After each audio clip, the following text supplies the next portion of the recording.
She faked panic attacks to steal my every moment, every smile I had turned into her breakdown, so I walked down the aisle without my own family, and finally found the peace they always took away. I never imagined I'd walk down the aisle without my own parents there. But when the day finally came, I chose peace over guilt. Some people call me heartless. Others say I finally stood up for myself. But after years of my sister hijacking every important moment in my life, I just wanted one day that was mine.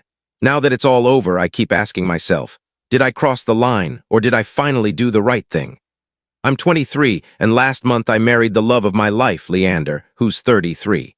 And yes, I intentionally didn't invite my parents or my younger sister, Ophelia, 28, to our wedding. Half my family thinks I'm selfish. The other half thinks I finally had enough. So here's why I made that choice. Growing up in Ophelia's shadow when I was 15, Ophelia was diagnosed with anxiety and depression. The doctors said it was manageable: therapy, medication, and support. Nothing life-threatening. But from that day onward, our entire household revolved around her. Every meal, conversation, and decision somehow came back to how Ophelia was feeling. At first, I understood. I wanted to help. But by the time I was 17, I started noticing a pattern that didn't feel right. I'd spent months preparing for my school's production of Romeo and Juliet. I was auditioning for Juliet, something I had dreamed about for years. My parents promised to take me to the tryouts. But that very morning, Ophelia suddenly couldn't breathe. My parents rushed her to the ER, leaving me behind. I missed the audition completely. That night, my grandma called to ask how Ophelia was doing, then casually mentioned seeing her at the mall earlier that day, laughing with friends, holding shopping bags. When I confronted my parents, they brushed it off, saying she must have felt better after her appointment. But by then, it didn't matter. The audition was over. My birthday that wasn't mine at 20, my grandparents flew in from across the country for my birthday. We had a big reservation at a nice restaurant, a custom cake with my picture on it. Everything was ready. 2 hours before the party, Ophelia announced she was having a severe anxiety episode about an upcoming exam.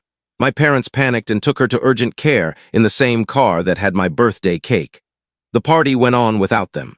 My grandparents tried to keep the mood light, but all I could think about was whether Ophelia was okay. When my parents got home near midnight, they told me the doctors said she was fine and gave her mild medication. Apparently, she got hungry afterward, so they ate my cake in the hospital waiting room. That night was the first time I realized how deeply forgotten I really was. Every achievement became her crisis. It didn't stop there. During my senior year, I captained the debate team. We made it all the way to state. On the morning of the championship, Ophelia had another breakdown, too anxious to be alone. My parents skipped the tournament to stay home with her. We won first place. I called home crying. No one answered. When I got into a great college on partial scholarship, my parents said they couldn't afford the remaining tuition. "We need to save for Ophelia's treatments," they said. So I worked 2 jobs to make it through college. Meanwhile, Ophelia dropped out of community college twice because it was too stressful. When graduation day came, I begged my parents to come. I even bought their plane tickets. But the night before the ceremony, Ophelia called crying. She'd seen photos of graduation posts online and couldn't handle it. My parents canceled everything and flew home to comfort her. I walked across that stage alone while my roommate's family screamed her name. Meeting someone who actually saw me after college, I got hired by a respected accounting firm and climbed to senior accountant in 4 years. When I called to share the news, my mom congratulated me for 4 minutes before changing the subject to Ophelia's big progress in therapy. Then I met Leander at a professional event.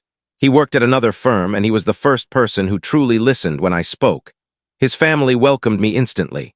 His mom remembered my birthday. His dad asked about my job and cared. His sister wrote me a card after my next promotion. They made me feel seen and celebrated for the first time in my life. After 3 years, Leander proposed. The guest list that broke me while planning the wedding, I felt sick every time we talked about inviting my family. I kept imagining Ophelia having another panic attack mid-ceremony, my parents leaving to care for her, and my wedding becoming another story about her. Leander suggested we make a list of every milestone she'd derailed.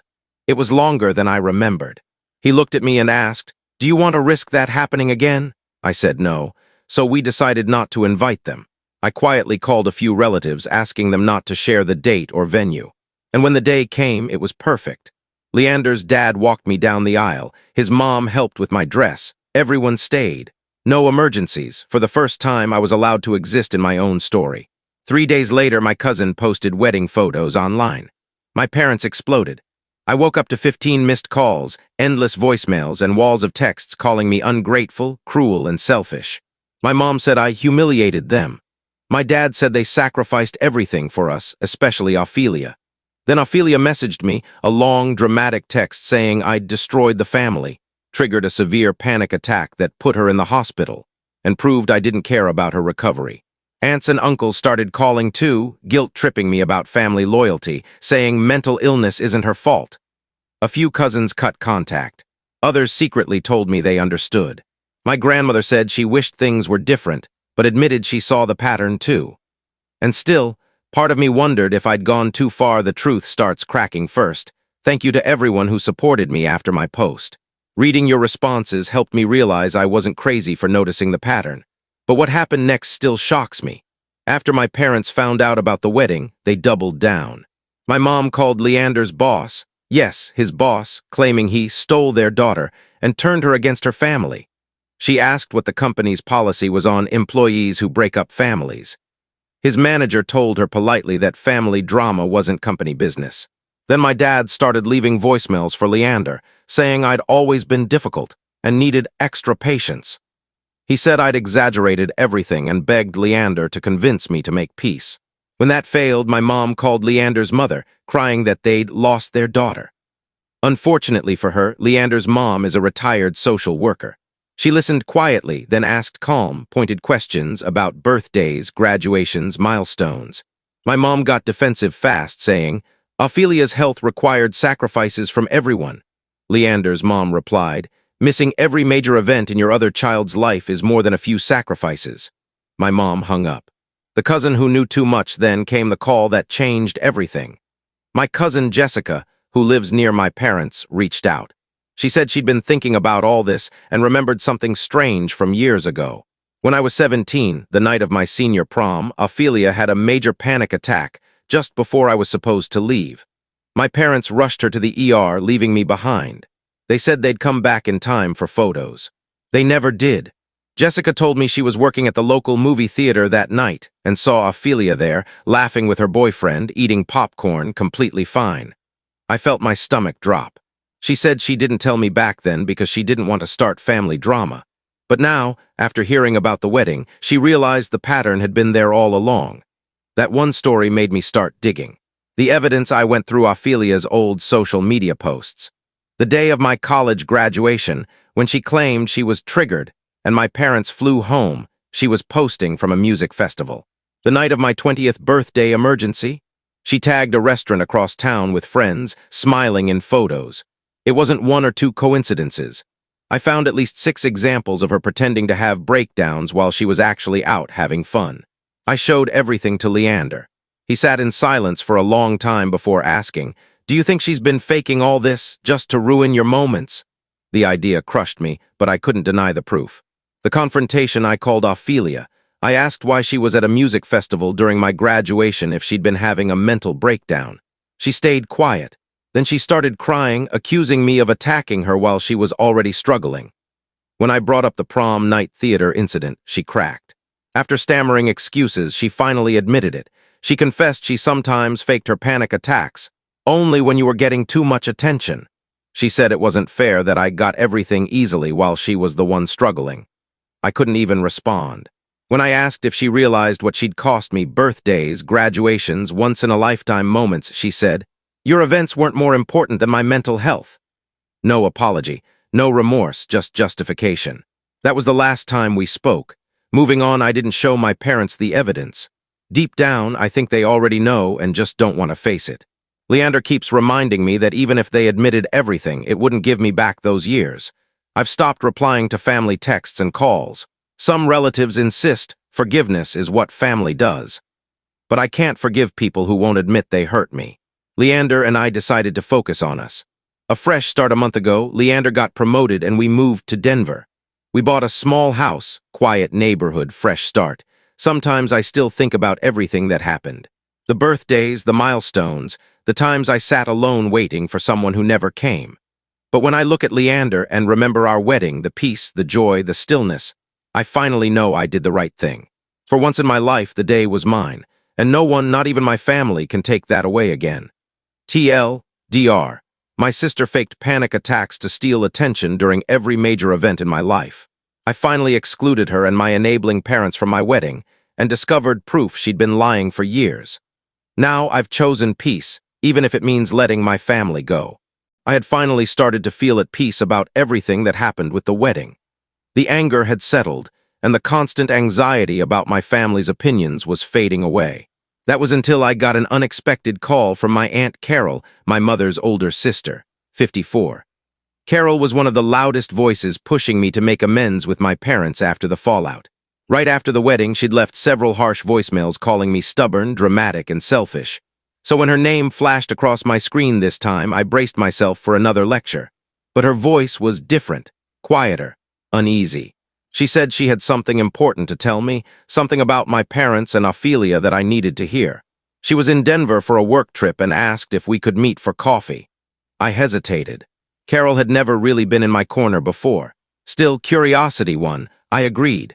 When she arrived at the cafe, she looked nervous, glancing at her phone, fidgeting with her hands. After a few awkward minutes, she finally spoke. She'd been cleaning out our late grandmother's house and came across something that, in her words, completely changed how I see your mother. Then she pulled out an old shoebox. Inside were dozens of letters, some yellowed with age, handwritten notes between my mother and grandmother spanning decades.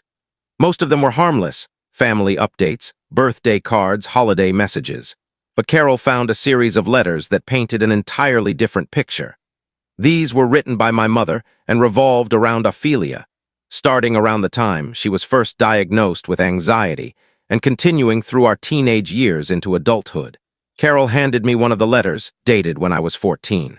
Reading my mother's handwriting after all these years felt surreal. In that letter, my mother described how Ophelia grew increasingly jealous of me, of my grades, my friends, the way teachers praised me. She wrote about how Ophelia's episodes often coincided with times when I was being celebrated. My mother mentioned that Ophelia's therapist even suspected that she might be unconsciously timing her panic attacks around my achievements. The therapist had suggested family counseling to address jealousy and attention-seeking behavior. But instead of following that advice, my parents chose a different path. My mother wrote that therapy would be too expensive and time-consuming, so they decided to comfort Ophelia instead. In her own words, she admitted she knew that my sister's attacks got worse whenever I was praised. Yet rather than confront it, she made sure Ophelia always received equal or more attention. Another letter from my senior year mentioned my prom. My mother wrote about how Ophelia had a panic attack that night but later went to the movies. She knew Ophelia was fine but didn't come back to take pictures with me because she didn't want to make Ophelia feel excluded. It went on like that: college graduation, promotions, my engagement. Every letter described the same cycle. Ophelia would create a scene during my milestones, and my parents would excuse it, comfort her, and let my accomplishments fade quietly into the background. Then came the most recent letter, written only a month before my wedding. My mother confessed to Grandma that Ophelia was angry she wasn't asked to be maid of honor. The line that made my blood run cold read. Ophelia mentioned she might have a panic episode during the ceremony to remind everyone that she needs help too. My mother wrote that she wouldn't confront Ophelia about that unacceptable idea. Instead, she said she'd leave early with her if necessary because Ophelia's mental health is more fragile than my feelings about one day. Carol told me she read those letters multiple times before calling me. She said it shattered the image she'd always had of my parents as caring and selfless. She realized they weren't victims of Ophelia's anxiety, they'd enabled it. They'd made deliberate choices to let her behavior dictate my life. I asked Carol why she was showing me this after all the things she'd said to me post-wedding. Her eyes filled with tears. She admitted she'd judged me unfairly, and that reading my mother's own words made her realize everything I'd been saying for years was true. After she left, I sat in my car and read the letters again. Every word felt like a punch to the chest. My mother had known exactly what Ophelia was doing, and instead of stopping it, she rewarded it. When I got home, I showed Leander. He read every letter in silence. Then he hugged me and apologized, not because any of it was his fault, but because now I had undeniable proof of what I'd always felt, that my happiness was never their priority. I made copies of the letters and mailed them to Ophelia with a short note asking why she thought it was okay to plan panic attacks to ruin my milestones. 4 days later, she called, sobbing, screaming, and furious. She accused me of invading her privacy and said I had no right to read personal family letters. Then she admitted something I'll never forget. Her mental health problems were real, but she sometimes exaggerated them because that's when people paid attention to her. She told me I should be grateful she didn't follow through with her plan to fake an attack at the wedding since I hadn't invited her. Then she said, almost defensively, that she'd always felt like our parents loved me more, that I had everything handed to me while she had to work for affection through her struggles. I told her that using illness as a weapon wasn't a cry for help, it was manipulation.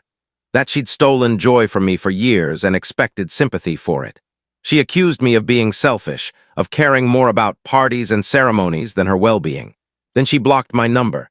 I haven't heard from my parents since. I can only assume Ophelia told them what I found. Leander thinks I should let it go, that I have closure now, written proof that my decision to exclude them was justified. Part of me wanted to send those letters to the rest of my relatives who judged me. But another part of me realized it wouldn't change much. Some people need to keep believing the family illusion. I tried to move forward, new city, new friends, a life not built around someone else's crisis. For the first time, my achievements were mine alone. 3 months later, I thought that chapter of my life was closed, until Ophelia showed up on my doorstep in Denver with 2 suitcases. She said our parents had kicked her out after an argument about getting a job. She had nowhere else to go. I told her she couldn't stay. She cried, begging me to reconsider, saying, family helps family. She claimed she'd been reflecting on her past and wanted to make things right. But when I asked directly about the letter, about planning the panic attack at my wedding, she admitted she'd brought it up but insisted she never meant it seriously. When I pressed further, she got defensive. She said her mental health issues were real, that I was cherry-picking her worst moments. She offered a half-hearted apology, but then demanded I acknowledge my role in abandoning the family. That was the moment I knew nothing had changed. She was still twisting the narrative, still minimizing her actions. When I told her I didn't want to rebuild anything, she lashed out, accused me of punishing her for being sick, said I was jealous of the attention she got. When I asked her to leave, she refused, sat down on my porch, claiming she wouldn't go until I agreed to take her in. I had no choice but to call the police. When they arrived, she told them I was her sister and that I was heartless for throwing her out. The officers were kind but firm. She couldn't stay without my consent. They suggested local shelters and social services. As they led her away, she sobbed that she just wanted her sister back. When Leander came home that evening, he found me staring blankly at the wall. I told him everything. He immediately installed cameras around the house and suggested a restraining order if she came back. 2 weeks later, my father called. His voice was cold but measured. He said Ophelia was staying in a motel and had run out of money. He asked me to help her out just for a little while. I asked if he'd read the letters. He said those were private family matters and I had no right to them. When I brought up the wedding, he deflected, said I was oversimplifying Ophelia's condition. He insisted she was genuinely struggling, that I should show compassion. I told him compassion doesn't mean enabling manipulation, that their years of coddling had created this mess. He grew angry, accused me of being heartless and selfish, said Mom was devastated that I'd turned my back on the family. That was the last conversation I had with him. 7 months later, it's been months since then. Leander and I have built a peaceful, steady life in Denver. We've made new friends through hiking clubs and volunteer work. Last month, I got promoted to accounting manager. For the first time, I celebrated an achievement without interruption. No frantic phone calls, no emergencies, just joy. Leander's parents sent flowers, his sister wrote a heartfelt card. And I realized this is what real family looks like. Celebration without conditions, support without manipulation. I don't regret keeping my parents and Ophelia out of my wedding. Those letters were proof of years of emotional favoritism and silent betrayal. Some might say I should try harder to fix things. But I've learned you can't repair something that the other person refuses to admit is broken. My life is finally calm. For the first time, peace isn't something I have to earn. Leander and I plan to start our own family in a few years. And I'm determined that our children will never have to compete for love or attention. Sometimes I still think about what might have been if my parents had faced Ophelia's behavior head-on when we were young. But that's not a road I need to walk anymore. To anyone reading this who recognizes their own story and mine, please know this: your success is valid. You don't owe anyone your happiness just to keep the peace. Sometimes walking away isn't cruel, it's survival. And for me, it was freedom. If you enjoyed this story, don't forget to leave a comment, hit subscribe, follow for more, and turn on the bell icon so you never miss the next one.